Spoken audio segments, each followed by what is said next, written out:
Pemirsa, peringatan HUT Adiaksa ke-64 tahun 2024 dilakukan Kejari Ogan Komering Ilir dengan melakukan bedah rumah tidak layak huni milik warga.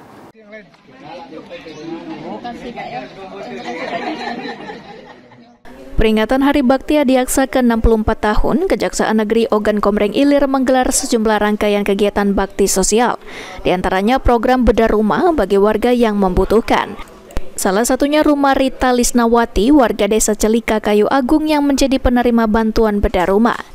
Kejari Oki Henry Hanafi di sela kegiatan mengatakan, kegiatan bedah rumah ini merupakan satu bentuk cinta kasih Korps Adiaksa kepada masyarakat dengan harapan dapat membantu keluarga yang membutuhkan sehingga bisa lebih sejahtera.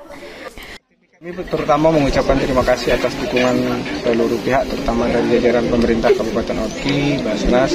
Kami berupaya untuk bagaimana kita meningkatkan sensitivitas kita terhadap jiwa sosial kita terhadap masyarakat.